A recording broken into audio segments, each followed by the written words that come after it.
that she's doing for her thesis. And the wealth of information that she has is extraordinary. We also have Paul Dawkins. He's a sculptor and a builder of tiny homes. We're looking for solutions for affordable housing, and we'll be able to walk that path with him.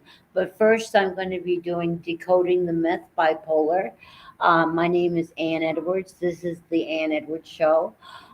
For 27 years, I've battled bipolar personality disorder. What happened is I got pregnant and I had a son, and I got postpartum depression and then bipolar. Um, it was very difficult at the time because it would have been in 1996 that I had my son, and back then, a lot of people didn't talk about postpartum, and it was very difficult. I remember standing over my crib with my son in the crib, and and him saying to me, "How can you not love your son?" And I said, "It's not that I don't love my son, it's that I don't know how to love him having this illness." And we were married for 17 years, and he left me when I got sick with bipolar. Bipolar has the clinical definition. Bipolar disorder is a brain disorder that causes changes in a person's mood, energy, and ability to function. People with bipolar experience intense emotional states that typically occupy during distinct periods of days to weeks called mood episodes. There are five signs of bipolar. There's both manic and hypomanic episodes include uh, three or more of these symptoms: upbeat, jumpy, wired, increased activity, energy, agitation. When I have bipolar, if somebody said something to me, it can trigger. Triggering is a response of bipolar to what people do to you. For instance, when there's a call for help and they call the police and they don't tag a mental health officer with the police, then chances are it escalates. They're tasers and they're killed.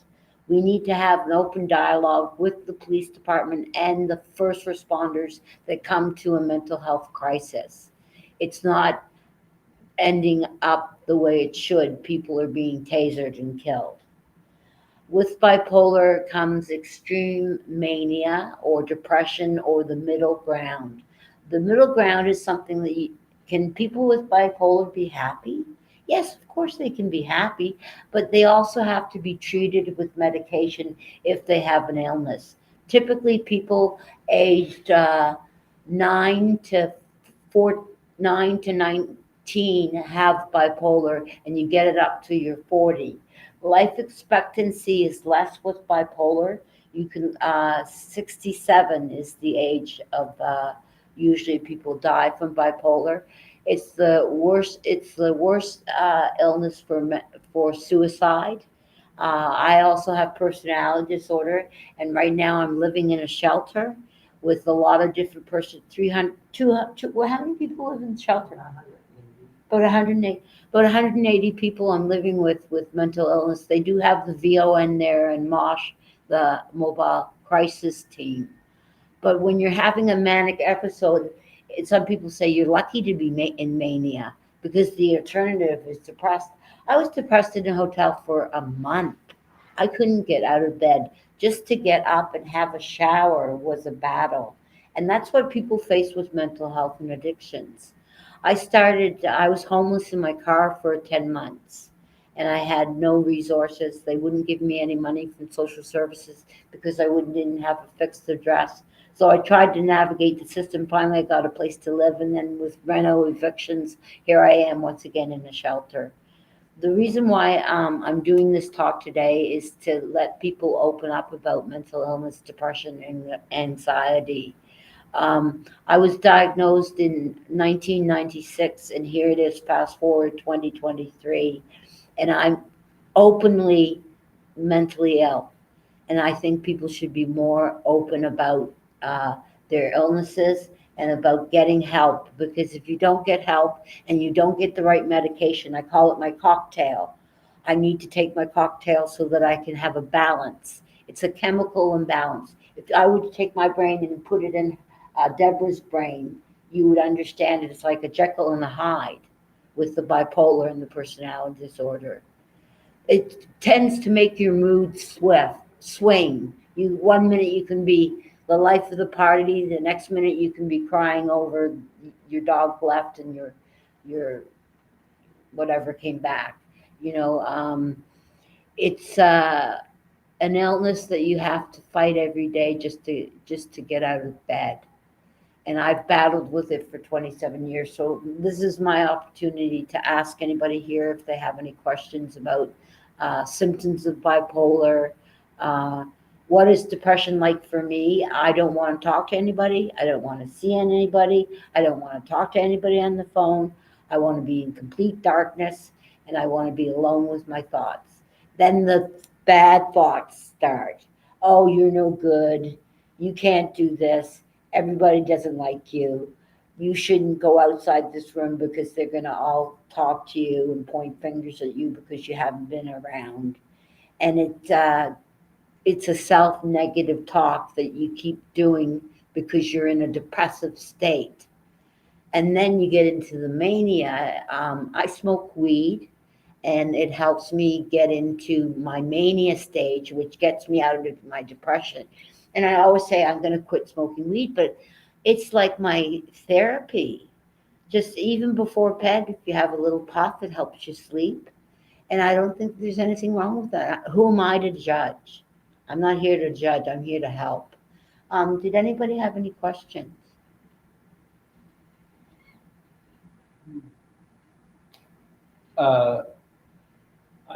Just on the side of like homelessness, is there a great degree of homeless through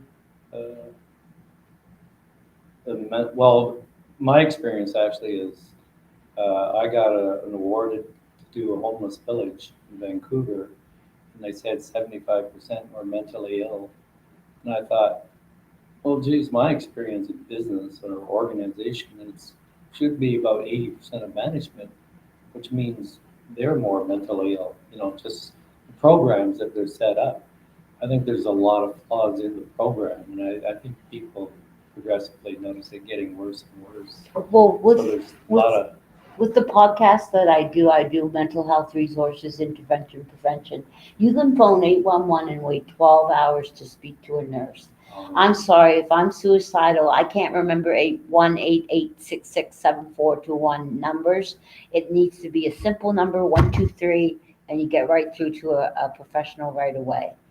So what I'm doing this podcast and why I started Bridge the Gap Mental Health 101 is to advocate so that the government does action.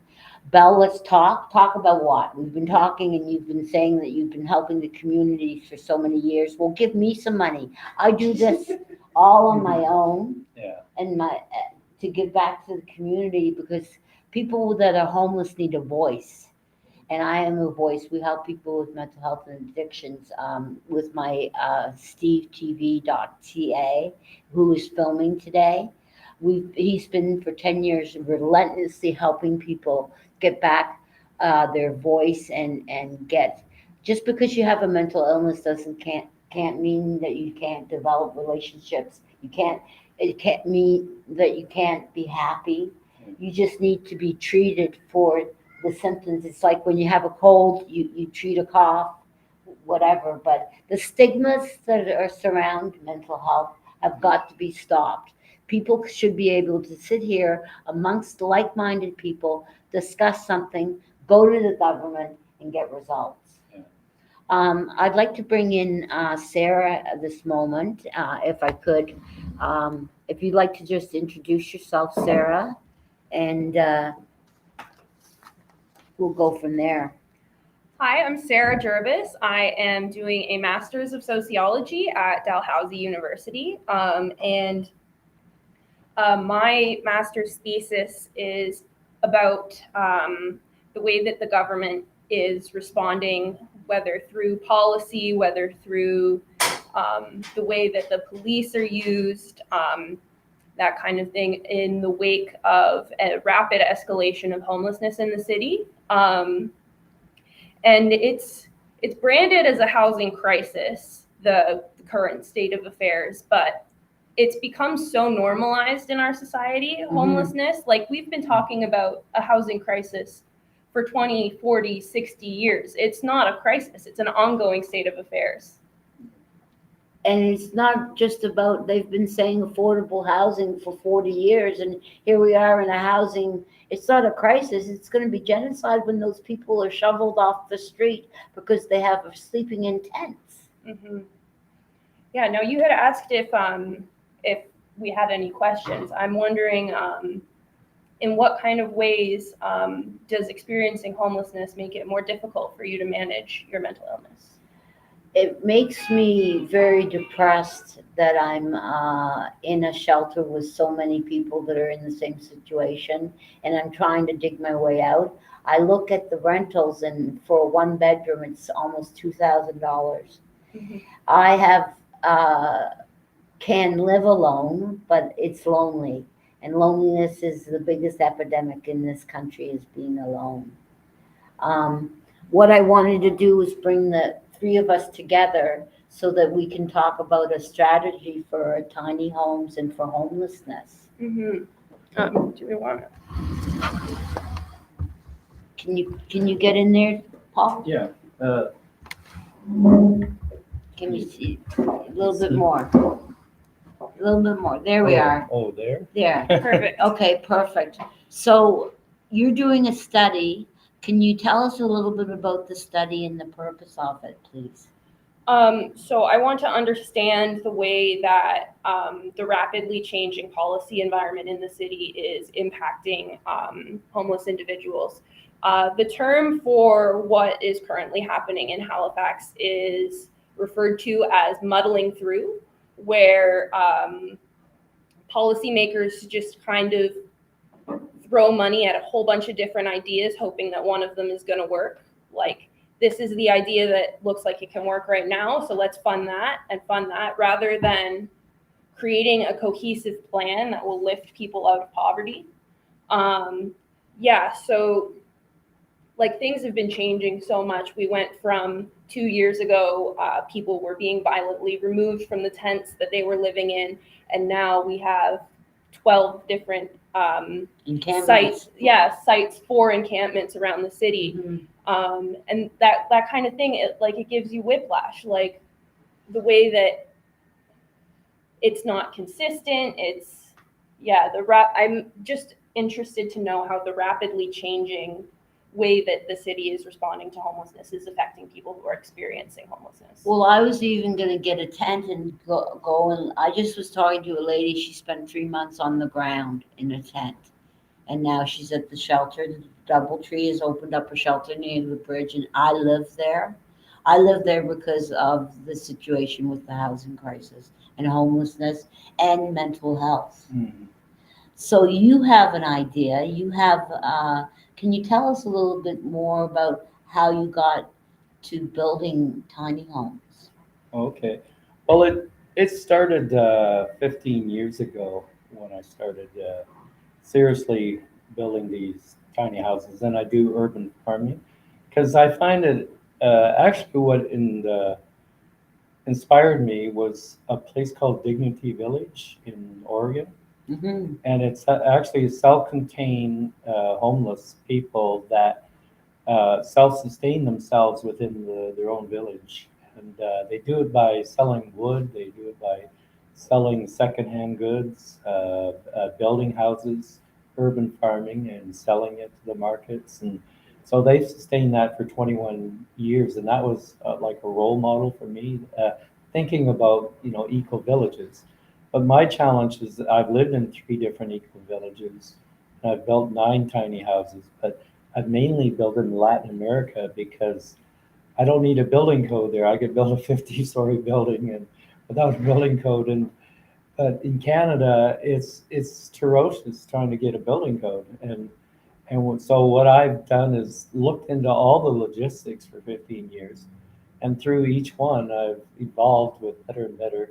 I've got a solution that would be more efficient and less expensive than anything on the market that could be at least applied for a minimum wage person.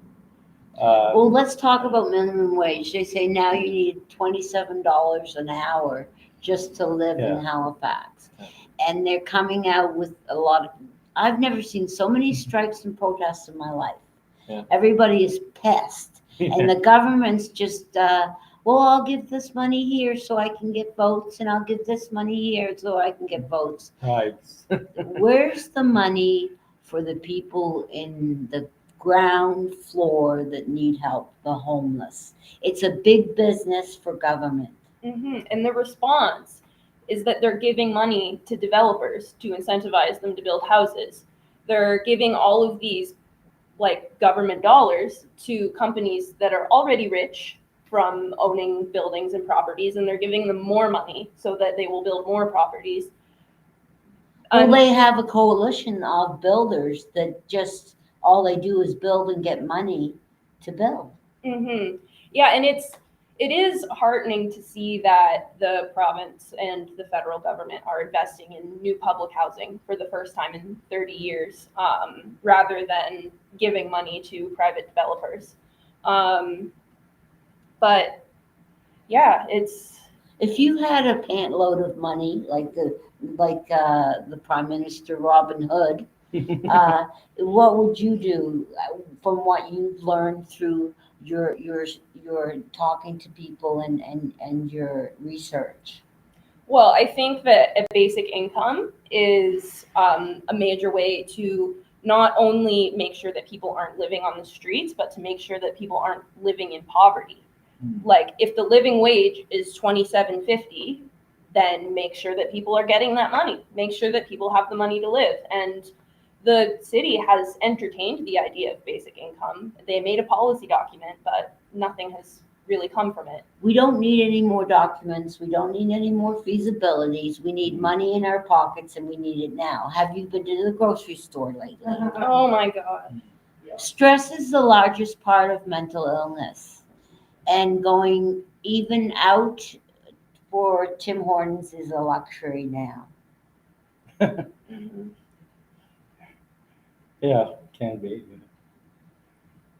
I mean, I saw a homeless guy in Vancouver buy a cup of coffee, and he paid $1.50, and then he paid Interact $1.50, and then he gave the waitress $1.50. And I thought, is this guy crazy? And I thought, wait, this is the way the average house person buys a house. Yes. You know, just the cost of a house. I call it a mortgage death grip. You know, because they get you into the system, and there's no alternatives.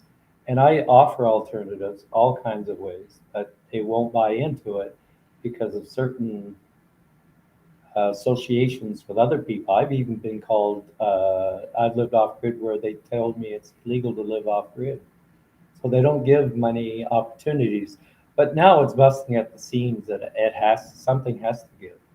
Well, it's also with the medical state. Yeah. You know, I don't have a doctor anymore, and I have a psychiatrist and 2 nurses, thank goodness. Yeah. But 1 in 5 people have a mental illness. Yeah.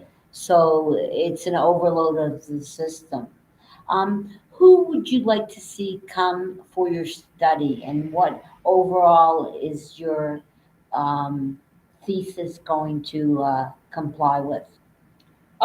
Well, right now I'd really like to engage with and recruit people who are currently living outdoors or have been living outdoors in a tent recently, because I haven't been able to get their point of view yet. So I figure that the people that are living in tents outside are the people that are experiencing the most strain, the most stress, are more likely to have negative interactions with police and that kind of thing. So that's. Well, they moved them to a shelter in Dartmouth, just opened in the church, St. James, 50 beds. But a lot of them in Halifax at the encampment said that's their home. They don't want to leave because they'll lose their tents. Yeah, so there's a term used by someone named Deborah Paget called ontological security. So she took this term, it already existed in the psychological community, and she took it and she applied it to housing. And the dimensions of ontological security are that your environment is consistent, that it doesn't change, that you have privacy, that I'm blanking on the other dimensions, but those two are the most important. That Could you repeat those again? Sorry. That your environment is constant and consistent, and that you have privacy, that you're free from surveillance. And so in a lot of ways, living in a tent may be preferable for people than living in a shelter, because they know exactly where they're going to go every day, exactly what's going to happen. They don't have to worry about other people. I mean, I guess you do have to worry about other people when you're living in an encampment. Yeah, you got to worry more. Yeah. But just because they say they're your friend doesn't mean they are.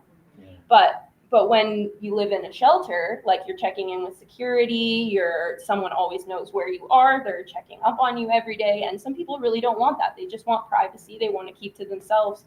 So I totally understand why some people would rather live in a tent than in a shelter. Well, they feel more freedom in a tent, but then people aren't scrutinizing their behavior and making them act a certain way so that they can demonstrate that they deserve to live in the shelter. And like I built I built a structure, I called it a tiny castle without the hassle. And it is a castle. Just even a box is a castle to somebody that's compared to living in a tent. Because they're secured, their stuff's secured. They don't feel like somebody can come in and rape them or a number of things, steal their stuff. That's the biggest worry. And just the warmth, just the health condition inside a structure is a tremendous thing.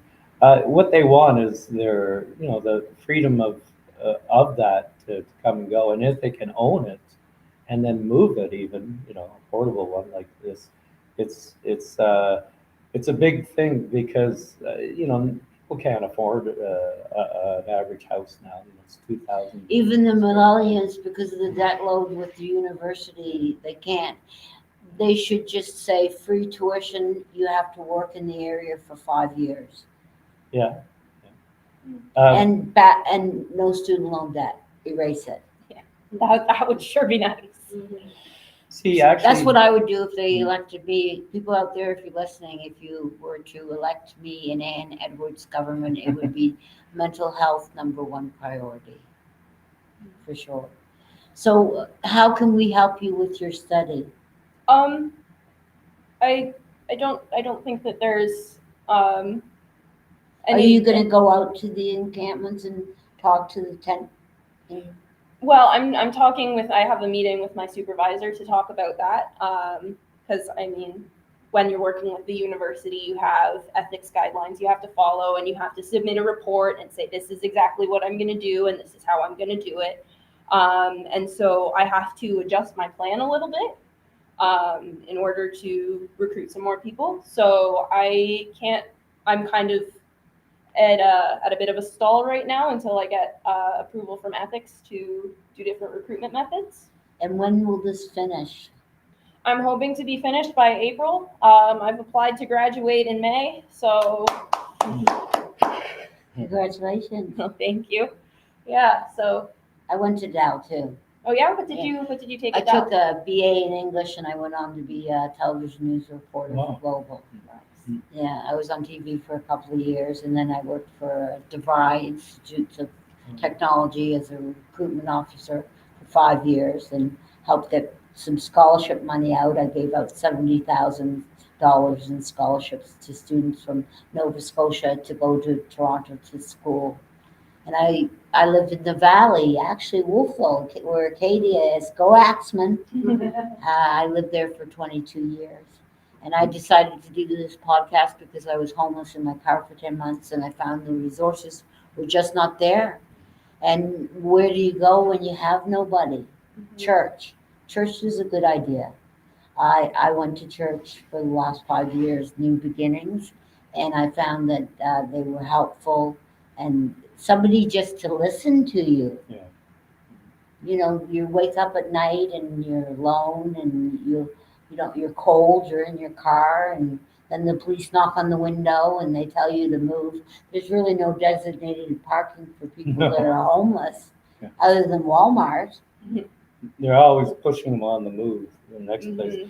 I've even had a city councilor talking about, well, we just, in Chabaco was, and they said, we just don't want to see them, can we put them in a place where we don't see them? And it's that phrase, not in my backyard, and I'm finding, where do you can't just keep moving them. It's restructuring themselves all over again, it's a vicious circle, for them. They never get out of that loop. And of course, it'll cut your life in half. At first it affects your physical body, and then it affects your mind after that. There's 1,000 homeless people, Yeah. and we're sending our aid abroad, which is a good thing because we need to do humanitarian efforts at the same time. When you open your door and there's tents, and now there's fires, they're having fires all over the place. So the fire department has to go, and then that takes money, but some of them don't want to live in homes. Yeah. Some of them want to live off the grid because they don't want the rules.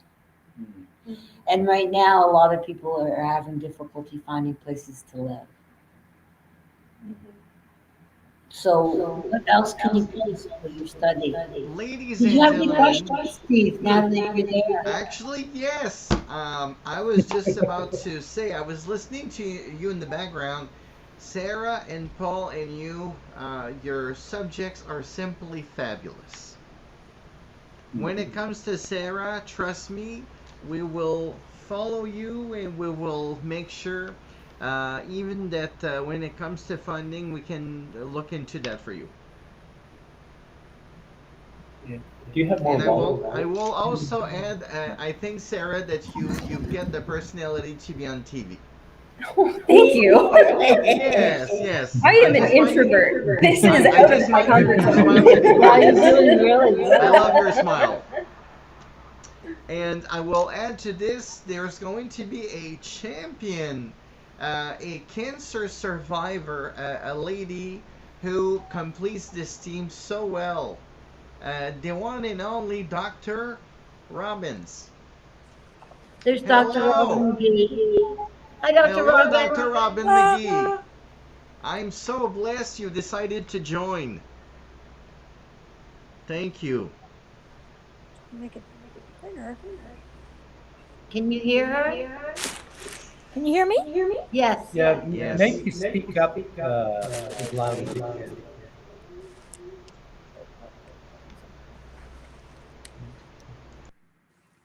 There.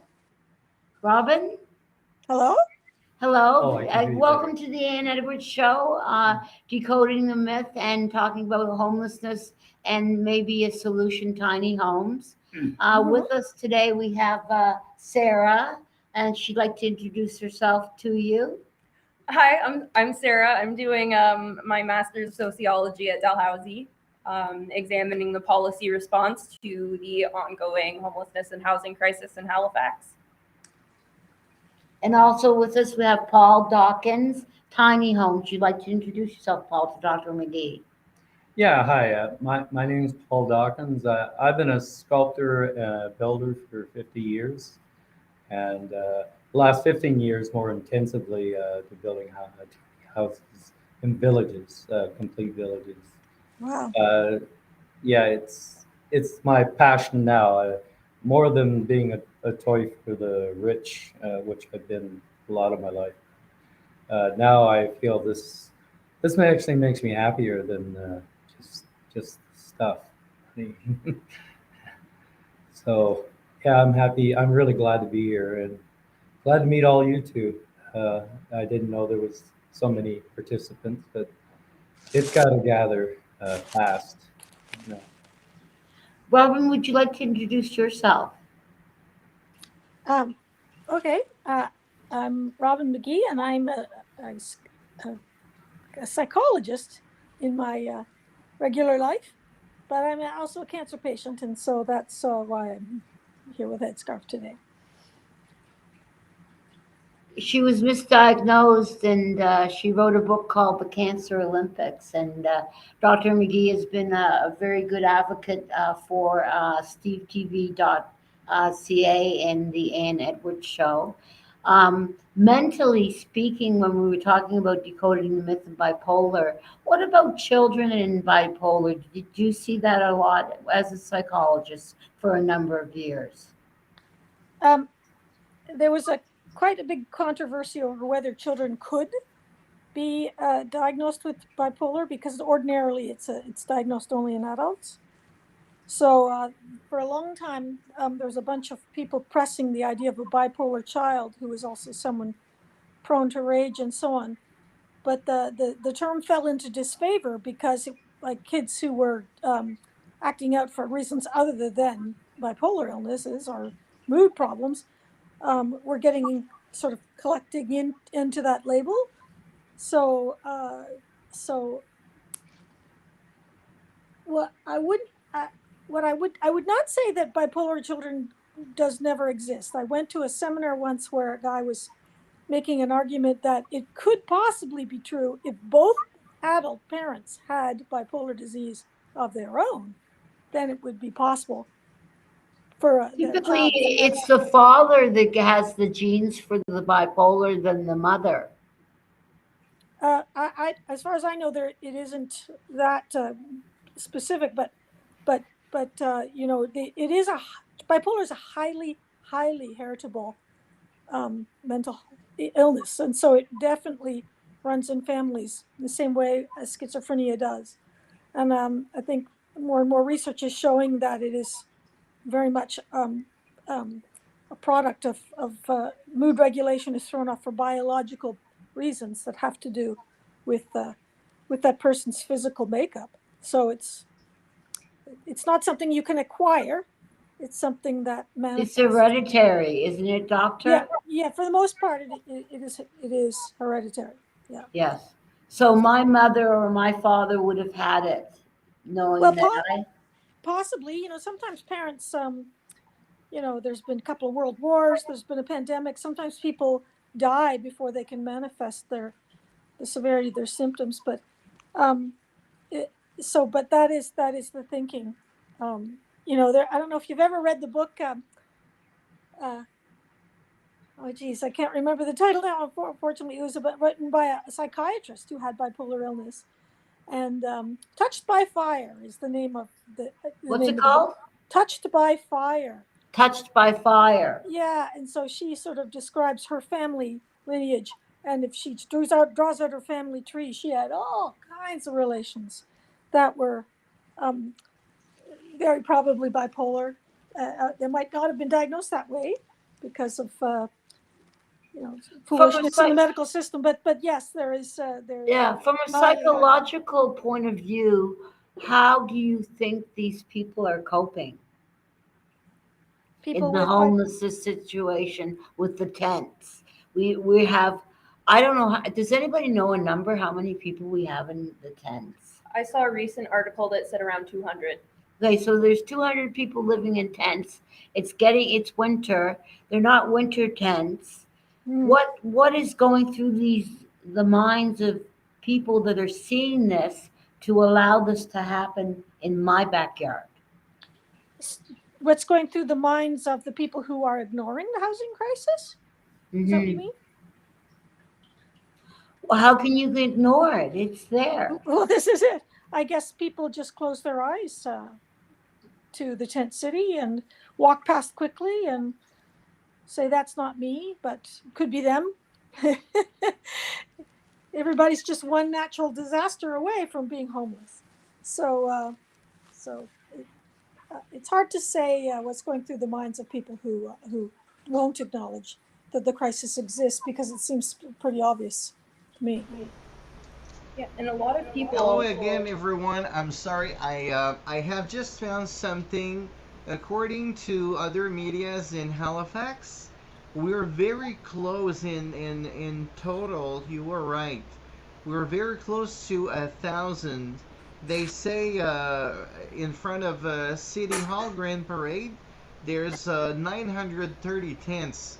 And I will say, I'll let you continue. I will admit, I'm going to say psychologically speaking, sociologically speaking, um, what could be going through people's minds whenever they see that it's not just homelessness, there's very very deep roots, there's very deep misunderstanding, but one thing is for sure, somehow people have to live somewhere. Yes. Yeah, and to expand on your question, and of how people just let this happen, is a lot of people rationalize it by like telling themselves that the person that is living in the tent did something wrong, that it's their Right. own It's fault. negative talk. Yeah, so policymakers are like, well, if they just went to work, then they wouldn't have to be in the tent. And there's so many more factors that lead to someone needing to live in a tent than just not wanting to go to work. But that's how like right-wing media, that's how a lot of people that look down and stigmatize homeless people, that's how they think about it, that the homeless people have done something wrong, and that's why they're there. And with bipolar, that's the same thing. When you get depressed, you get into the negative talk and you say, nobody cares about me. I'm all alone. And there are even like programs and shelters and stuff that like teach you to accept your fault in your situation. They say, like, in order to heal, in order to recover from homelessness, you have to acknowledge your role in creating this problem for yourself. And it's violent. It causes people to have no self-esteem, to just have so much self-loathing. And I think that it should be the opposite way. We should be telling people, this isn't your fault. We have a system that is rigged against people who are experiencing poverty, and it pushes them deeper into poverty. Yeah. Is that what you're finding through your study? I have read some sources that say, yes, people who don't even think that they have a mental illness themselves are told that they have to participate in psychiatric programs or stuff like that because you're homeless. So obviously there's something wrong with you, right? Dr. McGee, how would you respond to that? There are lots of people who are homeless for reasons other than mental illness. It's a factor, as well as addictions. I was thinking it's an extra vulnerability factor for sure, but lots and lots of people, especially in Halifax, are just can't afford the rent. It's completely gone beyond what people can manage. So some people, you end up homeless for reasons of financial reasons entirely.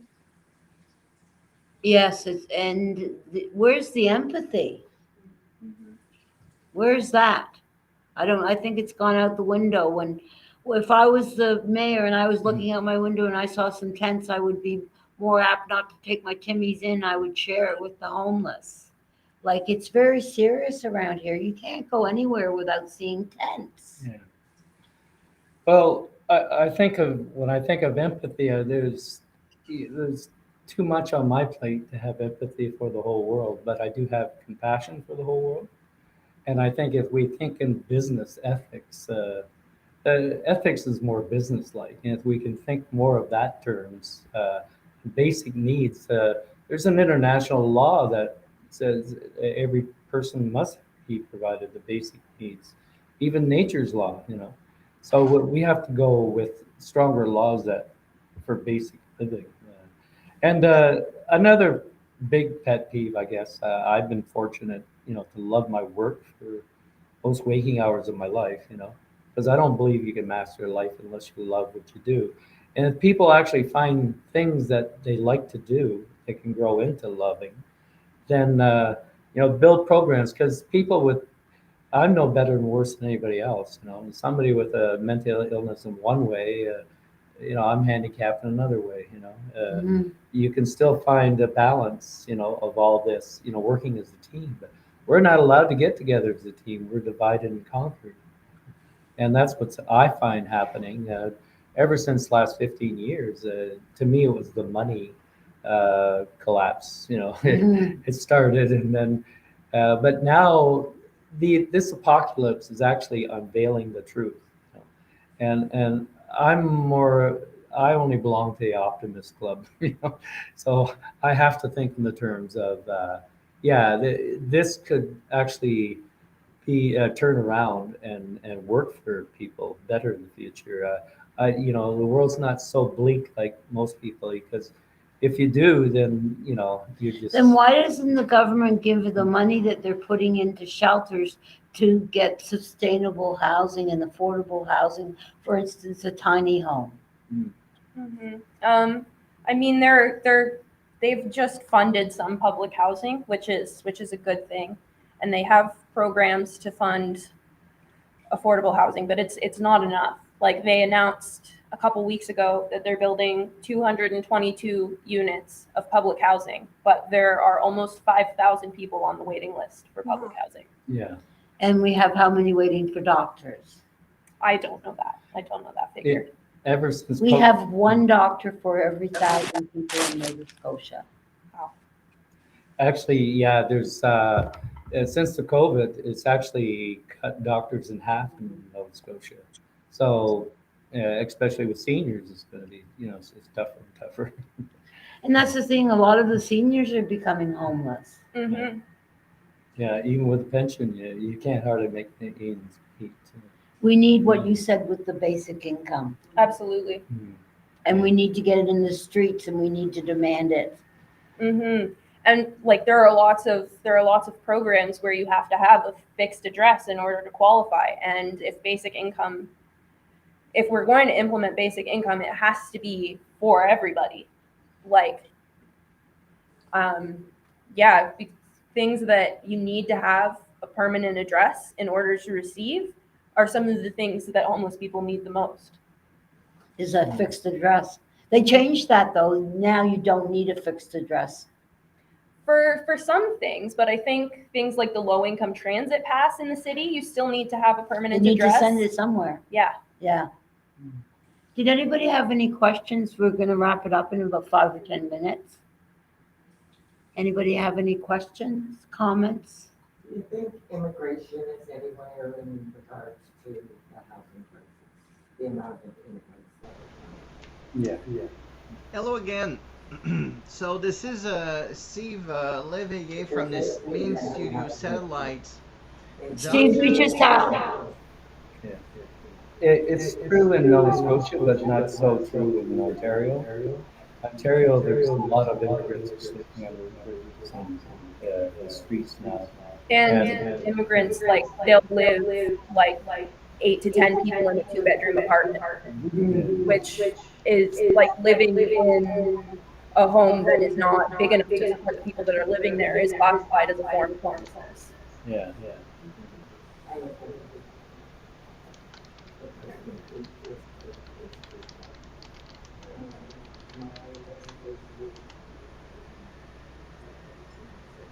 See, we built houses faster, faster in 1970 than we are today. Mm-hmm. And with the immigrant pace faster than we've ever experienced. Same in the States, there's something like 9 million coming through the States, and they can't build the infrastructure. Yeah.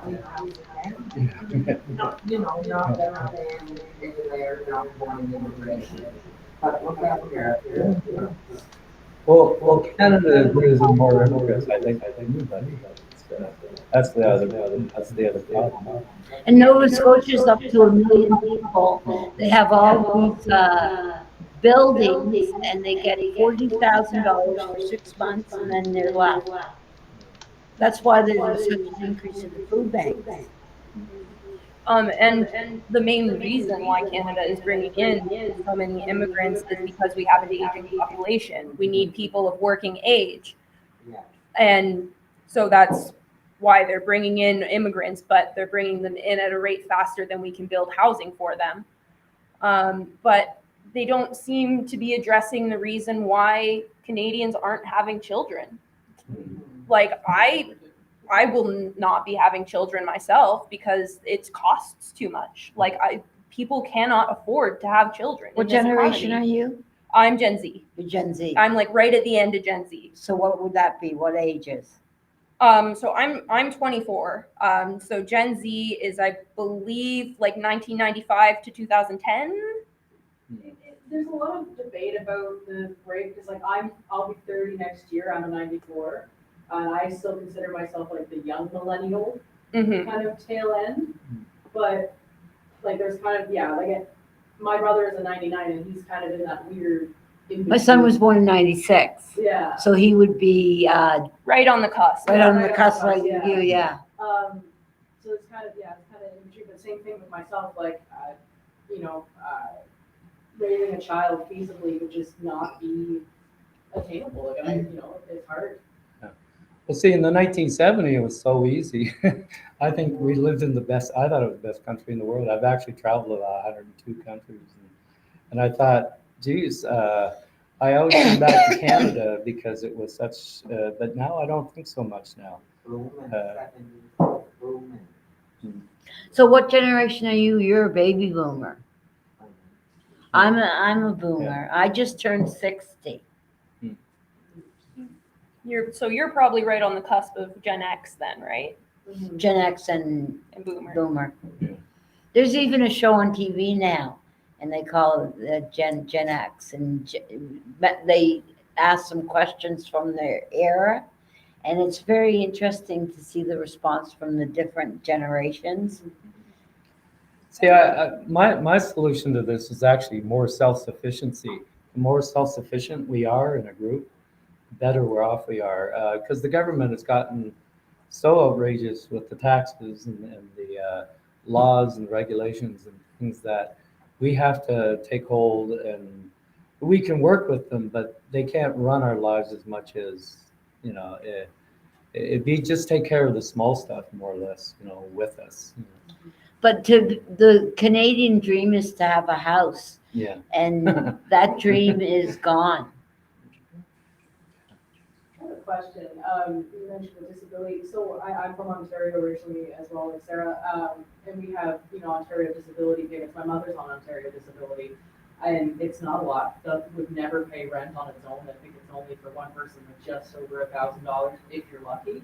Does Nova Scotia have something like a payment for someone who's beyond disability if they can't work? Yes. Yes. Okay. Yes, but it's also not enough. It's comparable to Ontario in the amount that it is not enough. Okay. And the thing about disability payments in Ontario is, in order to receive them, you are only allowed to have $2,000 to your name. You Yeah. cannot have more money than $2,000 if Yeah. you want to receive disability Yeah, you payments. can't be married to somebody who has a job or anything. You rely on their benefits. And that same thing with the housing list. My mother's fortunate that my grandparents, her parents are able to house her, but if she were to wait on a list for housing, 10, 15 years. Yeah. I've been on the housing list for 6. Oh my Yeah. God. Yeah. So we're gonna wrap it up. I'd like to thank everybody for coming today. What I like to do a takeaway, so I'm gonna go start with Sarah. If you'd like to do a takeaway from what you got out of this today and what you would like to see happen going forward. I've learned quite a bit about bipolar today. Thank you, Anne. And what I'd like to see happen going forward is more public housing that's going to be maintained. So much of the public housing that is in Nova Scotia is not maintained. It's moldy. There's not safe water. So the public housing that we are funding, I hope that there's more of it and that they really commit to maintaining it so that it stays safe and that it stays comfortable for the people that use it, and basic income. Okay. I guess my dream would be collective consciousness of the people. Once we all gather together, then we can overpower these flaws in, of course, our government. I think this last well, since Trudeau came in. And I'm not even political, actually. It's just that, I try to live my life through my heart and back it up with my mind. And I wish, we can all be pushing forward to this because I'll move to Trinidad and stay. Well, Doctor- if only we could all move to Trinidad. Dr. McGee? I like what Sarah had to say about basic income and affordable housing, Basic income, multiple tiny affordable. homes. I see what other nations do. I keep my eye on what Germany is doing and other kind of more northern nations, and how they come up with all kinds of creative ideas to keep people safe and warm in winter. So that is, to me, that's probably the greatest consideration, is how do we keep people alive and warm in wintertime. Well, they're talking winter tents. I don't know what a winter tent is. Does that mean it has an extra flap? Like a yurt. There's yurts that have insulation to them. Mhm. They're designed in canvas and they last a long time. A lot of people do live in yurts. I mean, Mongolians at 40 below live in yurts. I'd like to thank CKDU from Dalhousie University here. They're recording this information session about, I always like to talk a little bit about mental health because that's my podcast. If somebody would like to come on a podcast or start a podcast business, they can inbox me at bridgethegap mental health 101 at gmail.com. I'd like to thank Steve Lavier, our digital producer, and Jean-Louisville, Quebec, for doing the technical side of things. And I'd like to thank my guests for coming this evening. And the next talk will be in the new year on depression and anxiety, and we'll have guests coming as well. I'd like to thank my friend Deborah, who came from the shelter with me. And I'd like to thank everybody and have a nice evening. Good night, everybody. Paul, Dr. McGee, Sarah, and Anne, thank you very much. And I will add, we will certainly be communicating more with focus groups who are related to homelessness I think you got a as little well bit as of information bipolar. there, Kevin. Thank you very much. He has See you it. soon. You should send that to me and then I can edit in Dr. McGee's part. Okay. That